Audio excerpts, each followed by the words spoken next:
People, how are we? Hopefully, we are all doing well. I'm Tom. This Sunday, Easter Sunday, the 31st of March, we have the biggest British heavyweight title fight since the likes of Anthony Joshua versus Dillian Whyte got it on. Two men with contrasting styles, two men with very different backgrounds are going to clash and have it out for the title. Now, for Frazer Clarke to win, I think his tactics are probably quite obvious. He says, hit him with the 1-2, the 1-2.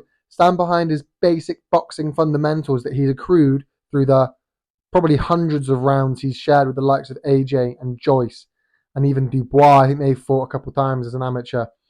He's shared these rounds with these types of people, and he needs to rely on that and fall back on his Olympic bronze medal and his amateur boxing pedigree to get him through. Will he? I doubt it, but I think that's probably the easiest path to victory. Look at the likes of Fabio Wardley. What's his path to victory? Well, he needs to do what he's done in most of his fights, like the most recent David Adelaide performance. He needs to rely on his power, his brutality, his size and his weight, and really try and push it on Frazer Clarke. He needs to try and catch him with those punches, those sporadic, those sudden punches. He needs to try and see if he can land one of those and clip Frazer Clarke and get him out of there. Not early, but get him out of there. Do I think he can? I do. Now, if you look at their professional careers, it's probably easy to see for everybody.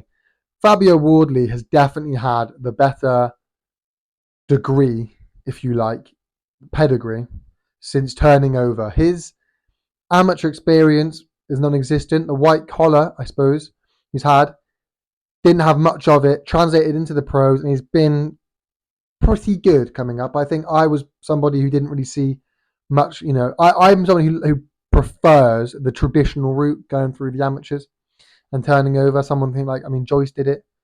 Obviously, AJ's done it. Usyk's done it. Not to say it can't be done without doing that. Look at the likes of Fury, right? But I like that more. I prefer that. And that's what Frazer Clarke did. And I've always looked at him as a prospect. Whereas Fabio Wardley, perhaps I haven't so much. But I saw his David Adelaide performance and that kind of made me think, okay, he's here. Now, I don't think either of them are perhaps the best prospect. I think Moses Atuma could probably handily hold that title. Johnny Fisher might have a thing or two to say.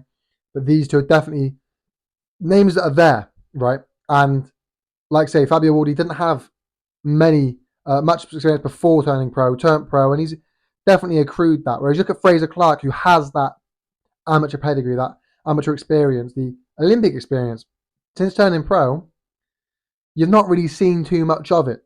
He hasn't looked too fantastic. He hasn't certainly not looked, blown anyone away. And I think if I compare their professional records, this is how I'd sum it up.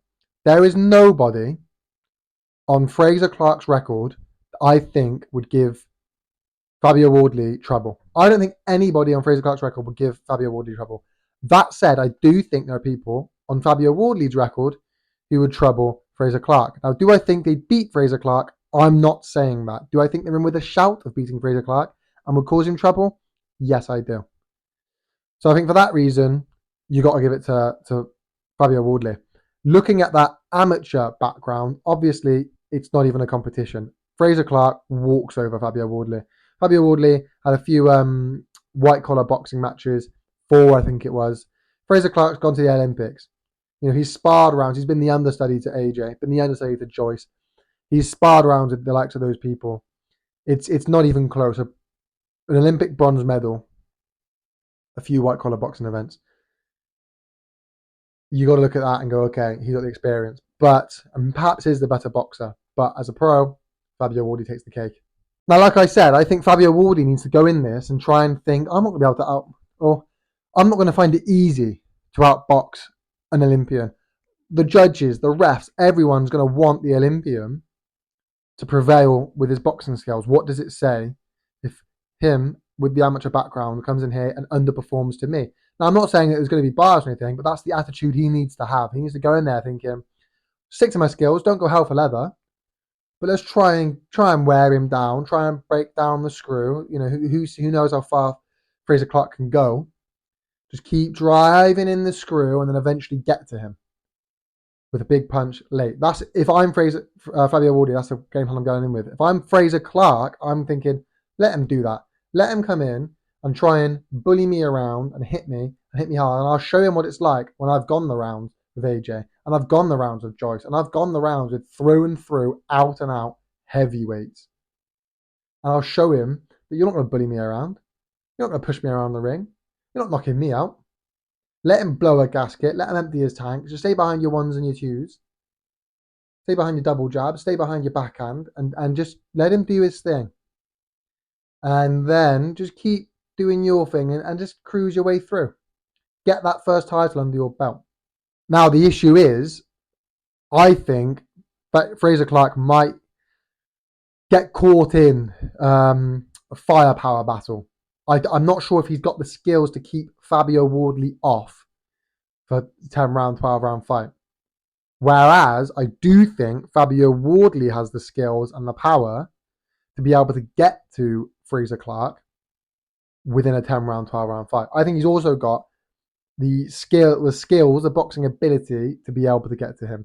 I don't think Frazer Clarke can hold off Fabio Wardley for that whole time. I think Fabio Wardley has got the ability to get to him at some point.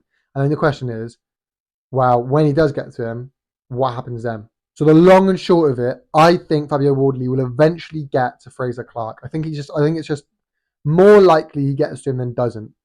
Because of that, I'm going a Frazer Clarke gets stopped by Fabio Wardley. Fabio Wardley wins by stoppage late in, after round 8. I think it will go quite far. After round 8, he'll win by stoppage.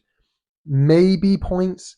I think more likely that Frazer Clarke wins on points, but you just never know. I think Frazer Clarke will lose this by stoppage after 8.